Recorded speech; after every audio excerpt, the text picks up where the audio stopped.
My name is Paul Sept, and I'm lucky enough to be part of the group that put this stuff together. And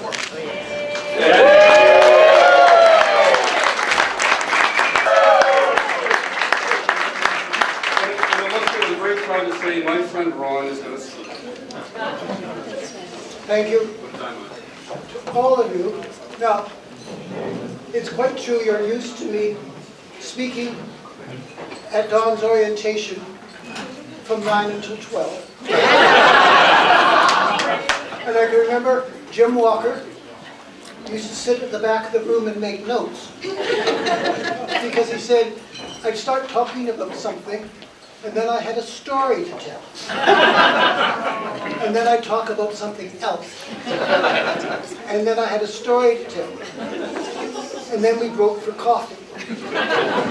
And then we came back and I had something to tell you that was urgent, that I thought was important, like how to teach students how to sort laundry, and getting rid of parents on the day they arrive, and so on.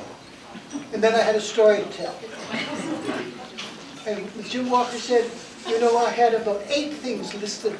You never finished anything until the last 15 minutes, and you brought them all together. And I think that's the greatest compliment I ever got from Jim Walker. Now, what I want to do is, because, you know, 16 years ago, at Don's orientation, oh God, the village was named after me. And it waked me.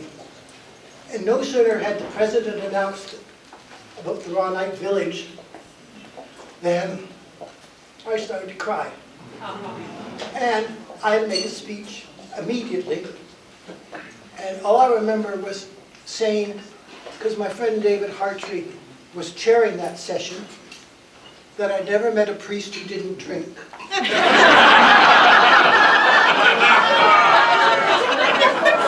And I also said I hoped I never would.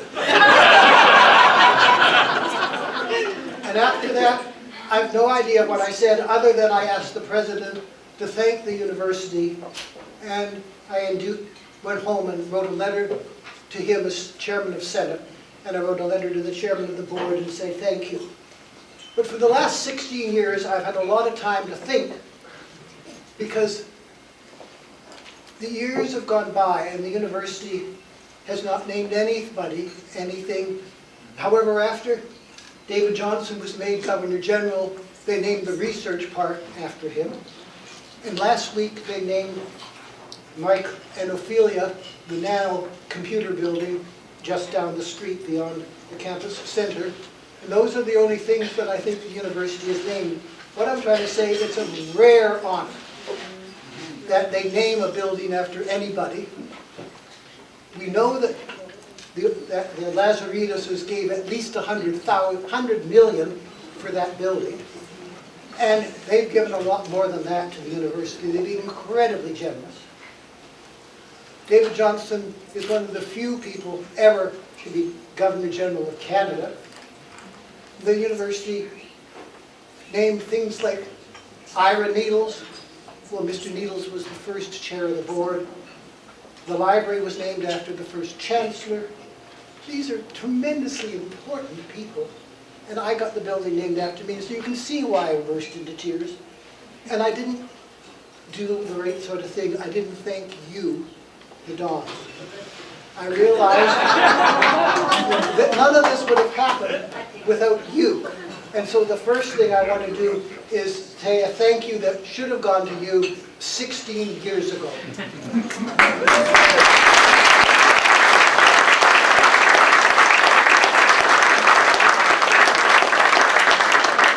I'm not done.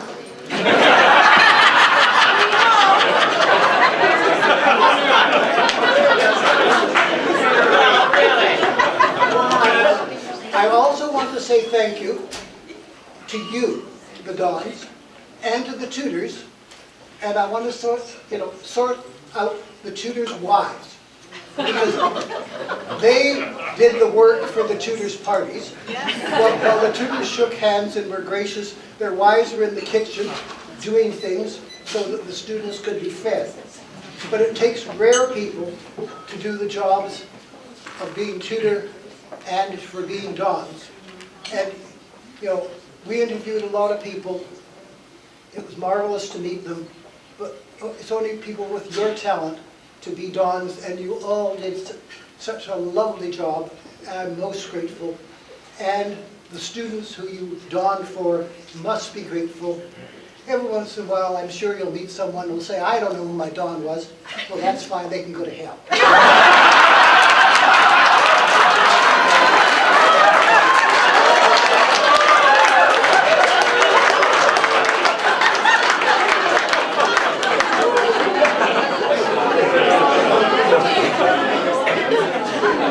I also want to thank the committee who used the excuse of my 80th birthday to get you here. If I remember correctly, and my memory's not too bad, it was a luncheon that Gary Innanen and Judy Cummings and Paul Heaslip had with Betsy and me at Soleil some months ago, and they said, you know, we haven't had a reunion since your retirement. Would you like one, or do you approve of one? Or for some reason they asked my permission. And I said, oh, that'd be great. And so they got together and they found strange people in Toronto like Wim Simonis and added it to the committee and Runner, you know, and so on. And they did a bang-up job. Now, they dealt, as you may know, with the alumni office, and they pointed out to me that they didn't have a complete list of dons. Could I help them? Well, any one of you who've ever been in my office at the university knew what a neatnik I was.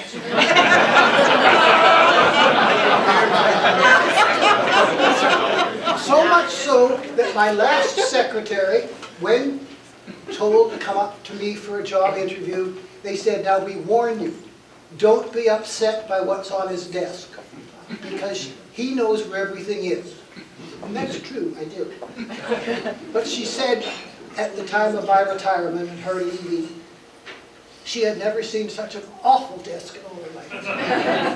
But the one thing I have kept from the very beginning was the telephone directory, term by term. And so I had, at home, in my, near my desk, the list of all the dons. And beside it, I have a carving in white marble done by a native Indian, which is called an eagle, which you guys gave me when I retired. And I want to tell you that it sits there week in and week out, year in and year out, and it has moved from our house to 2 apartments. And I'm not going to have it put in my coffin because I'm going to be cremated. But it is absolutely lovely, and again, I thank you.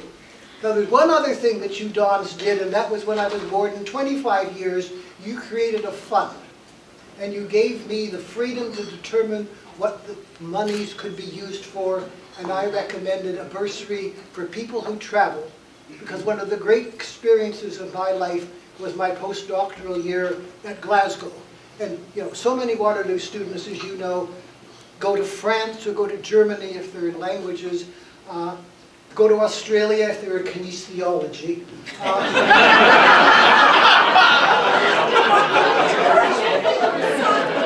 Or who knows where.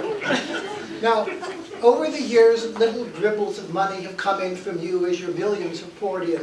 And there's now over $100,000 in capital.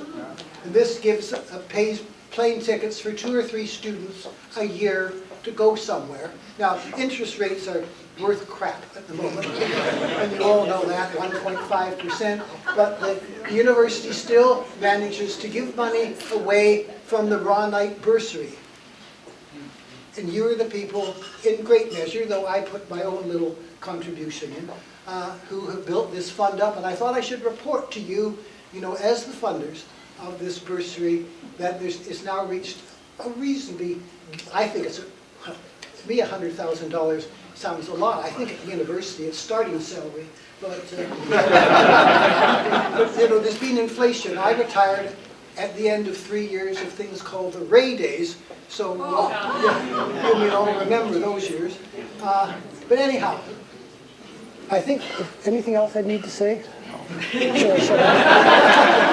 It's time to bring it all together, Ron. So, my sister-in-law from Victoria phoned today and said, keep it short. Thank you for coming. I love you all. Bye-bye.